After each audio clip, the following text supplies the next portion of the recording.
I want to talk to you about love. What love really is. Love is not fickle. Love is not petty. Love is not childish. Love is not vengeful. Love is not hateful. Love is not deceitful. Love is not destructive. Not in the least. Love is not competitive. Love is not competitive. Love is God. God does not compete against what God loves. Love is not afraid.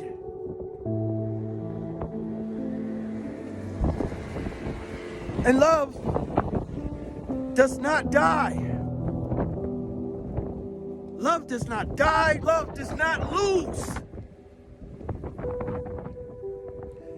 Love does not cause pain or hardships. Love is forgiving. Love is compassionate. Love is understanding. Love is compromising. Love takes joy in giving. Love is not concerned about what it receives back because it knows that it will get back what it has given. There is no doubt because love is self-sustaining. Love is God.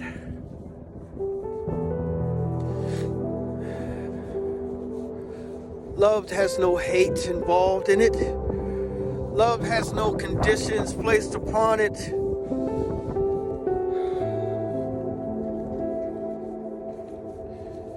Yes, love hurts when it is taken advantage of.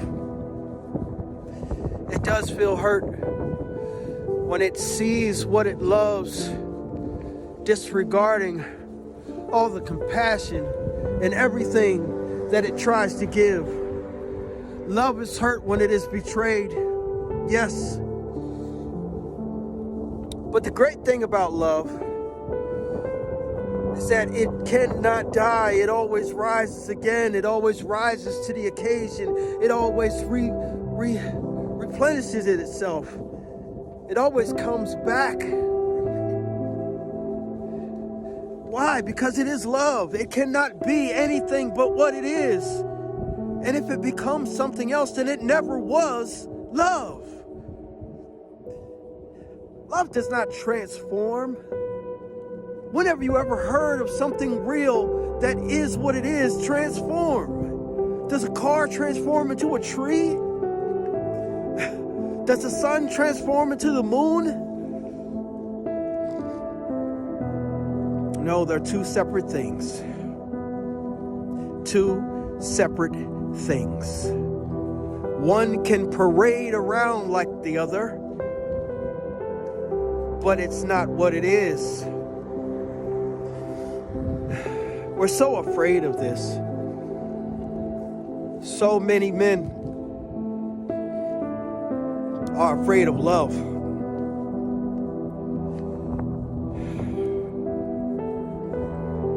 But they call themselves strong.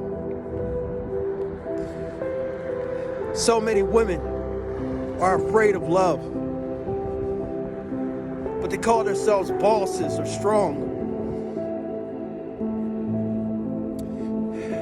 It takes strength to love.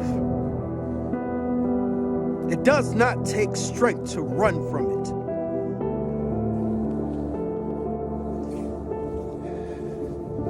it. It takes strength to see love. It does not take strength to hide from it.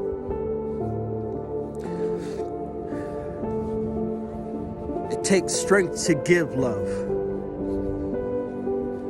It does not take strength to hold it back. No, it takes fear to hold it back. It takes fear to run from it. It takes fear to hide from it.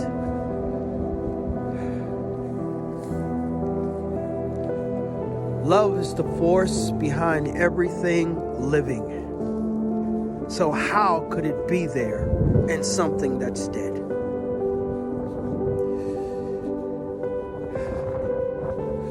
We're afraid to admit that we don't know how to love or that we're not being loving, because that would imply that our family doesn't love us because they've done things that show that they don't, or our spouses.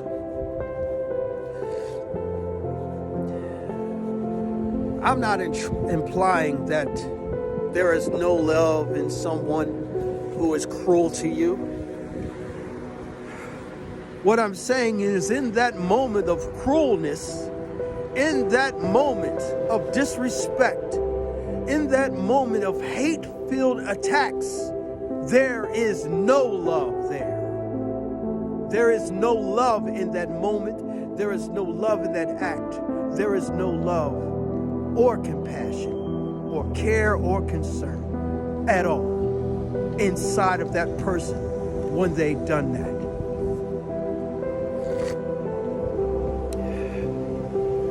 And I'm not even implying it. I'm saying that it's a straight fact.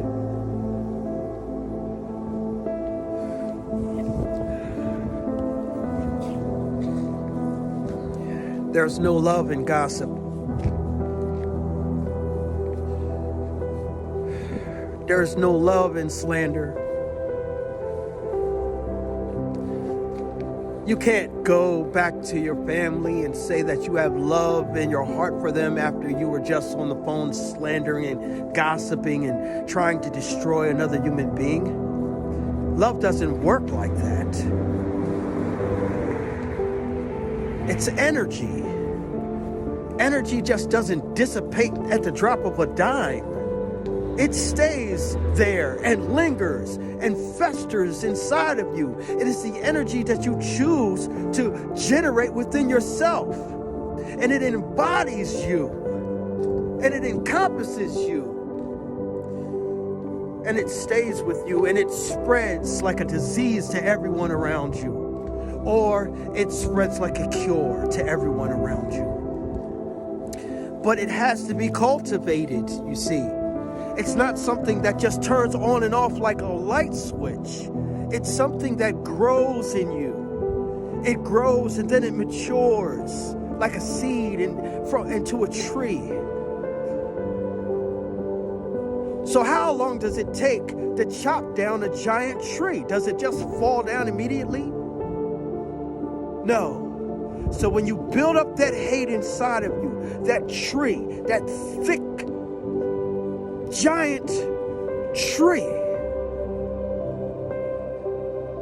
and then you want to turn around and love your children and your family or anyone or even yourself, that tree has to be chopped down first.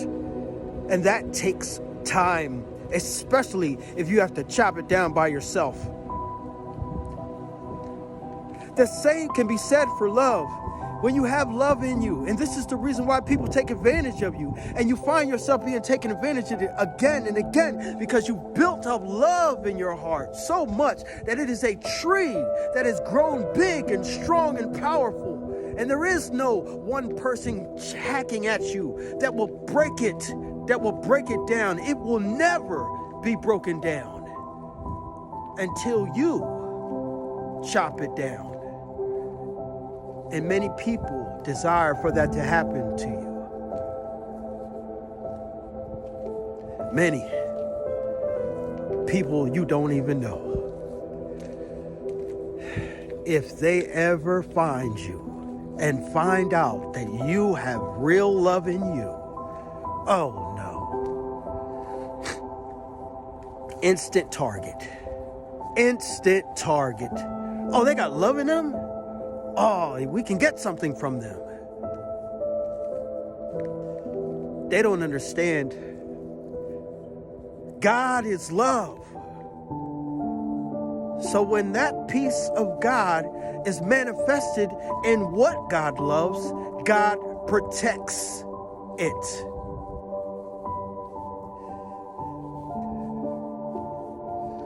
that means somebody has to pay.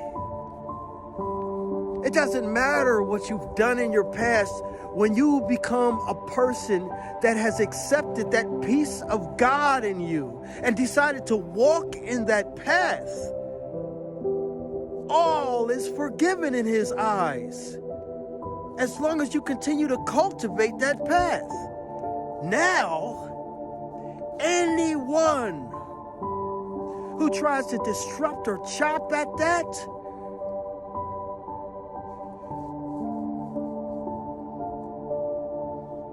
they have no idea what they're intending to do.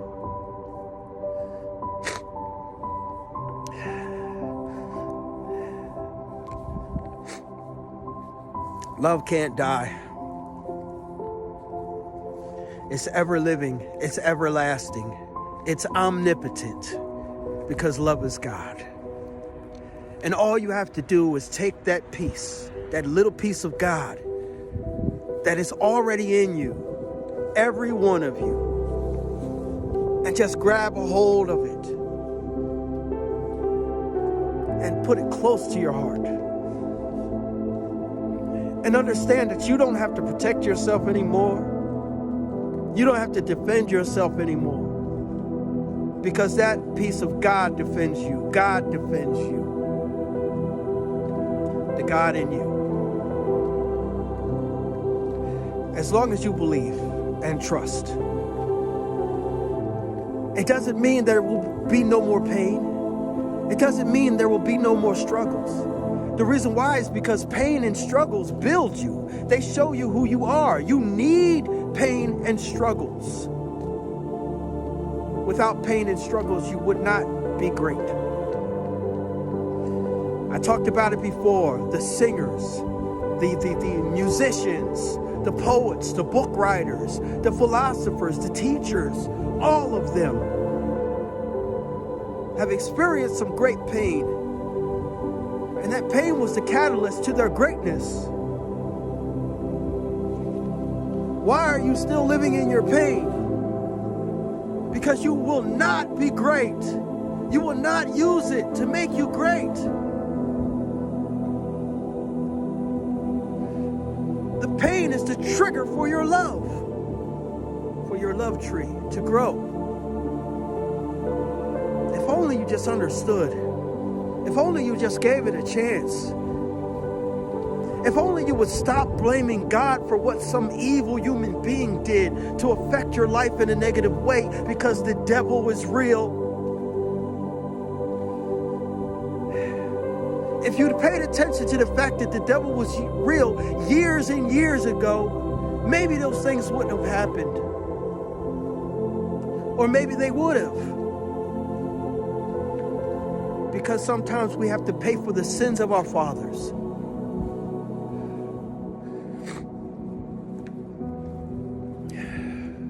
If God were to intervene in what evil humans do to you,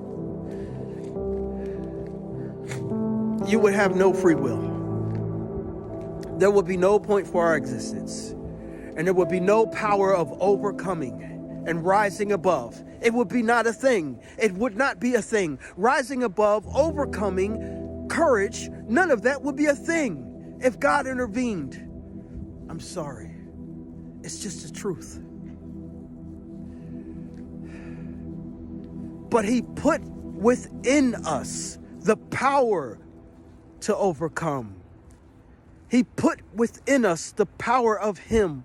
He put within us the power to rise above, to defeat anything that tries to destroy us. He put it inside of us.